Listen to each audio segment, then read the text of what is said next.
जैसा आप बनना चाहते हैं वैसा नहीं बन पा रहे हैं, तो जानिए उसका असली कारण गौतम बुद्ध की कहानी से। नमस्कार दोस्तों, आप सभी का हमारी चैनल ह्यूमैनिटी डिसिप्लिन पर स्वागत है। दोस्तों, क्या आप जैसा बनना चाहते हैं वैसा नहीं बन पा रहे हैं, या जो आप चाहते हैं अगर वो नहीं हो रहा है, तो आज की यह कहानी आपके लिए ही है। दोस्तों, इस कहानी को ध्यान से अंत तक जरूर सुनना। दोस्तों, अगर आप इस कहानी को अंत तक ध्यान से सुनते हैं तो आपको इस कहानी से कुछ ऐसा सीखने को मिलने वाला है जो आपको आपकी लाइफ में बहुत काम आने वाला है। इसलिए इस कहानी को अंत तक अवश्य सुने। लाइफ चेंजिंग गौतम बुद्ध की कहानी। दोस्तों, आज आपके पास जो कुछ भी है वो इसीलिए नहीं है कि आपकी किस्मत में इतना ही लिखा था या फिर आपकी किस्मत ही खराब है, बल्कि वो इसीलिए है क्योंकि आप इतना ही डिजर्व करते हैं। दोस्तों, यह प्रकृति बड़ी ही न्यायप्रिय है। यह उसे उतना ही देती है जितने का वह हकदार होता है। चाहे वो ज्ञान हो या धन, अभी आपके पास उतना ही है जितने की आप हकदार है। लेकिन अगर आपको इससे भी ज्यादा चाहिए तो आपको उसके काबिल बनना होगा। दोस्तों, ऐसा कौन सा गुण है जो आपको काबिल बनाता है? क्या आप उस गुण के बारे में जानना चाहते हैं? अगर आप जानना चाहते हैं तो आप गौतम बुद्ध के जीवन की इस कहानी को अंत तक ध्यान से जरूर से सुने। दोस्तों, इस कहानी को सिर्फ समझेगा मत, बल्कि इस कहानी को अपने भीतर उतर जाने दीजिए। तो बिना समय को गवाएं चलिए कहानी की शुरुआत करते हैं। गौतम बुद्ध के जीवन की शिक्षाप्रद कहानी जो आपका जीवन बदल देंगी। दोस्तों, एक बार गौतम बुद्ध को एक सभा में भाषण करना था, और जब सभा का समय हुआ तब बुद्ध वहां आए और बिना कुछ बोले ही वहां से चले गए। तकरीबन 100 से भी ज्यादा लोग बुद्ध का उस सभा में इंतजार कर रहे थे, और बुद्ध के इस तरह के व्यवहार को देखकर सभी लोग बहुत चौंके, लेकिन किसी ने भी बुद्ध से कोई भी प्रश्न नहीं किया। दोस्तों, अगले दिन फिर से सभा का आयोजन हुआ और दूसरे दिन सभा में लोगों की संख्या तकरीबन घट गई। इस बार तकरीबन 80 लोग सभा में बैठे हुए थे। बुद्ध सभा में आए, लेकिन इस बार भी बुद्ध ने वही किया, यानी बुद्ध इस बार भी आए और बिना कुछ बोले ही वहां से चले गए। लोग दोबारा से चौंके, लेकिन किसी ने भी बुद्ध से कोई प्रश्न नहीं किया। अगले दिन सभा का आयोजन फिर से किया, लेकिन इस बार सभा में लोगों की संख्या और घट गई। इस बार सभा में केवल 50 लोग ही आए हुए थे। बुद्ध सभा में फिर से आए और उन्होंने इधर उधर देखा और बिना कुछ बोले ही सभा से चले गए। उसके बाद कुछ लोग क्रोधित भी हुए, क्योंकि लोगों ने अपना काम छोड़ छोड़कर आए हुए थे, लेकिन किसी ने भी बुद्ध से कोई प्रश्न नहीं किया। अगले दिन फिर से सभा का आयोजन हुआ।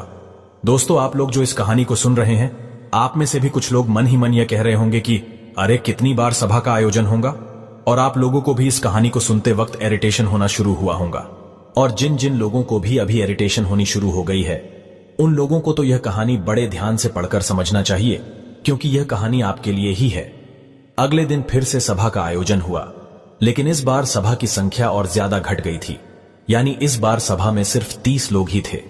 फिर उसके बाद बुद्ध सभा में आए, मुस्कुराए और फिर से बुद्ध ने वही किया, यानी बिना कुछ बोले ही वहां से चले गए। इस बार भी लोग बहुत क्रोधित हुए, और इस बार लोगों ने पीछे से कुछ कहा भी और बड़बड़ाए भी, लेकिन बुद्ध ने उनके किसी भी प्रश्न का उत्तर नहीं दिया। दोस्तों, अगले दिन फिर से सभा का आयोजन हुआ, और इस बार लोगों की संख्या बहुत ज्यादा घट गई थी, यानी इस बार सभा में कुल मिलाकर 15 लोग ही आए हुए थे। इस बार भी बुद्ध सभा में आए, लेकिन इस बार बुद्ध अपना आसन ग्रहण कर लेते हैं। फिर बुद्ध बोले, और बुद्ध ने उन 15 लोगों को उपदेश दिया, और वे 15 लोग ही बुद्ध के भिक्षु बन गए, और आगे चलकर उन 15 लोगों ने ही बुद्ध के ज्ञान को अलग अलग दिशाओं में फैला दिया। फिर एक दिन बुद्ध से किसी ने पूछा कि बुद्ध, आप कई दिनों तक बिना बोले ही सभा से क्यों चले जाते थे? फिर बुद्ध कहते हैं कि मैं उन लोगों को खोज रहा था जो लायक थे, यानी कि पहले दिन 100 से भी ज्यादा लोग आए हुए थे, उसमें से ज्यादातर लोग सिर्फ आए हुए थे। उन्हें मेरे उपदेश से कोई भी मतलब नहीं था, वे बस आ गए थे।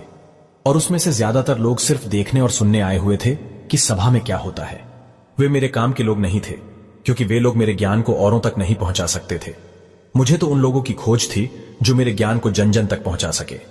कई दिनों तक सभा से बिना बोले ही मैं इसीलिए चला गया, क्योंकि मैं यह देखना चाहता था कि वे कौन लोग हैं जिनके भीतर वास्तव में प्यास है। जिन लोगों के भीतर में वास्तव में प्यास थी, वे लोग अंत तक जरूर रुके, और जो लोग बस ऐसे ही आ गए थे, वे लोग पहले या दूसरे दिन ही चले गए। जिनके भीतर धैर्य था, उन्हें मुक्ति का मार्ग भी मिला, और जो लोग जल्दबाजी में थे, वे लोग अब घर में बैठे हुए हैं। सवाल यह नहीं है कि मैं तुम्हें क्या दे सकता हूं, बल्कि सवाल यह है कि तुम क्या ले सकते हो। तुम्हारा पात्र कितना बड़ा है और कितने के तुम हकदार हो। जितने के तुम हकदार हो, उससे ज्यादा तुम्हें नहीं मिलेगा। फिर वह व्यक्ति बुद्ध से पूछता है कि बुद्ध लायक कैसे बने। फिर बुद्ध कहते हैं कि धैर्य के द्वारा जिस व्यक्ति के अंदर धैर्य है, वह अपने जीवन में कुछ भी पा सकता है। सभा में जितने भी लोग आए हुए थे और उसमें से अंत तक वही रुके जिनके अंदर धैर्य था। चाहे तुम्हारे जीवन में तुम्हारा लक्ष्य जो कुछ भी हो, लेकिन तुम बिना धैर्य के सफलता के चरम तक नहीं पहुंच सकते। फिर वह व्यक्ति बुद्ध से पूछता है कि कोई व्यक्ति अपने भीतर के धैर्य को कैसे बढ़ाए। बुद्ध कहते हैं कि निरंतर अभ्यास के द्वारा हम अपने भीतर के धैर्य को बढ़ा सकते हैं।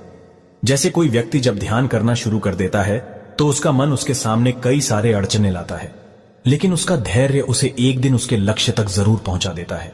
फिर वह व्यक्ति बुद्ध से कहता है कि मैं समझ गया, बुद्ध में समझ गया, यानी मुझे धैर्य के साथ निरंतर अभ्यास करने की आवश्यकता है। दोस्तों, अब आपको समझ आ गया कि आपके पास वो क्यों नहीं है जो आप पाना चाहते हैं, क्योंकि आप उसके लायक नहीं हैं। आप लायक तभी बनेंगे जब आप अपने भीतर धैर्य को बढ़ाएंगे।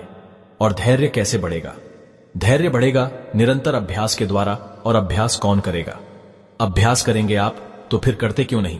दोस्तों, खुद से ईमानदारी के साथ एक प्रश्न जरूर पूछिए कि जो आप भविष्य में बनना चाहते हैं उसके लिए क्या आप धैर्य के साथ कर्म कर रहे हैं?